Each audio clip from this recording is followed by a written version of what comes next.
Hey guys.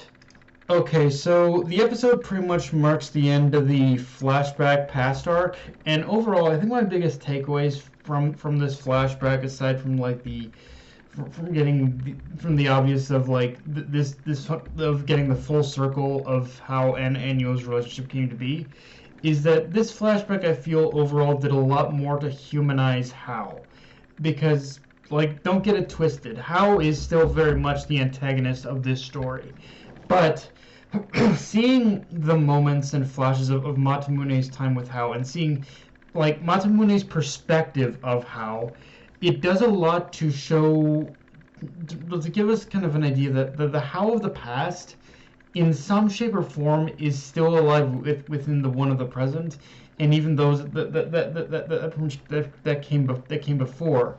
But the problem is that how the Hao of the present and even the Haos that have come before have been consumed by this swirling torrent of hatred for humanity, which in itself does come from a somewhat justifiable place, as humans have, because as we've seen, even through just the simplest example of like from which of Manta's family, humans have just constantly persecuted him and those like him.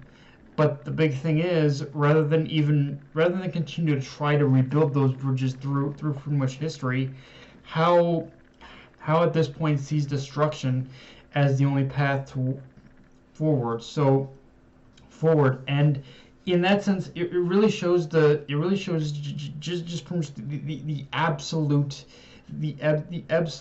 like the absolute mental break that can happen by having something like eternal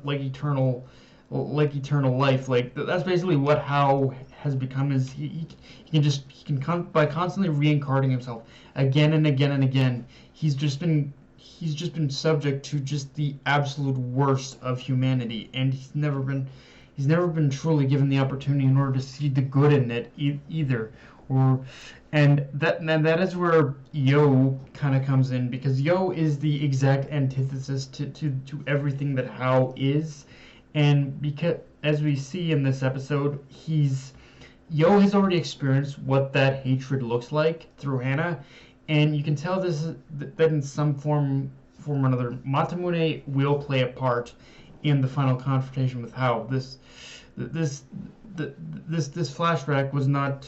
Well, this flashback was not his final one song, but you can just see how much Matamune's sacrifice basically formed. You can see how a lot of Matamune's sacrifice formed a lot of what Yo believes in today. Like, Matamune was the one who basically taught him the importance of life and really a lot of the basics early on about shaman techniques that even his own family didn't really teach him.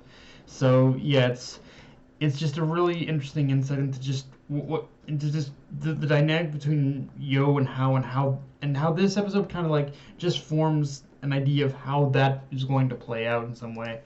Now, with that being said, despite loving this episode, I also have mixed opinions on it overall, because out of the gate, I really love the atmosphere in this episode, because there's a very heavy emotional weight to it, but at the same time still playing up the hopeful and uplifting idea of death being just another new beginning. Like when you see Matamune basically just talking to Yo during this whole thing and trying to comfort him, you can tell he's accepted his death, and that to him, and that when it does happen, it feels like such a emotional release. Like it's one of those times where you're sad that he's gone, but it feels just so uplifting to know that he died in the way he wanted to, and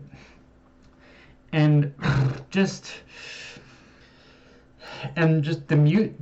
the soundtrack, the music was just so beautifully scored to basically every scene. Like, this is one of those episodes that actually kind of elevated the material from the manga and made it better, but like everything in this episode was just like, it felt so much more. It's so much more of an experience than what I had read in the manga. But with that being the case, this is also an episode that, for as great as it is, it was also kind of it also kind of had that feeling of the studio production committee, whoever's in charge, is really trying was really trying to just I don't want to say milk this final episode, but really just kind of like stretch it as far as they could to from the end. Like it like the credits, you can tell that the credits like were there to like fill as much time as they could because they couldn't fill the entire episode with the flashbacks. So yeah, it's kind of in that sense where pacing wise it's not exact. Pacing wise it does fumble a bit. But at the same and also in some ways I genuinely don't think it should have taken an entire episode to finish off the rest of this flashback. But it at the same time, which in itself kind of walks that weird line of having an amazing atmospheric episode with iffy pacing, or an episode where you rush to finish it off and risk not feeling emotionally invested. And I suppose if I did have to pick between the two extremes, I would pick the former over the latter, since it does make it feel like a proper conclusion to this part of the story, as well as like being us allowing to truly honor Matamune's sacrifice. So yeah, it's a little hard to describe, but I guess on a technical level it's not great, but I guess on the like technical pacing level it could have used some work. But on the other hand, the episode itself was still amazing overall. And yeah, as I said, you could really tell the production team went all out on this episode, because I mentioned the music really set the tone for this episode, but they like art, animation, scene layout, like every technical aspect you can think of that goes into an anime episode, they basically nailed this episode.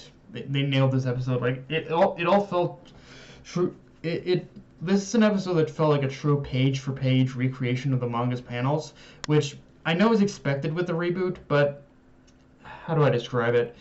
I guess, like for me, when I look at how a manga is adapted into anime format, I look at how well they adapt the panels and how well that they capture the little details and emotions that you wouldn't think about, but leave the most impact. Like in the case of this episode, like simple things like the expressions and reactions of the demon in that Yo basically exercises, like just seeing little touches like that, seeing his fangs, seeing his outbursts, are just as intense and menacing here as in the manga. So I really have an appreciation for when anime does little things like that, which improve upon the source material. And again, this is also a case where I feel just having the right soundtrack and voice cast helped just as much, because I could feel Yo's pain and how much he just did not want to sacrifice Masamune, but was forced to make that choice anyway, and it tore him apart. And it made me care for Matamune's sacrifice a lot more than I did in the manga, I think. But yeah, guys, that's pretty much all I got for this review. If you enjoyed the video, like, comment, subscribe. I'm on Twitter, Analyst, Crunchyroll. Be sure to hit the notification bell, hit the subscribe button, and just share the video around, guys. Dark Knight of Anime, signing off. Later, everyone.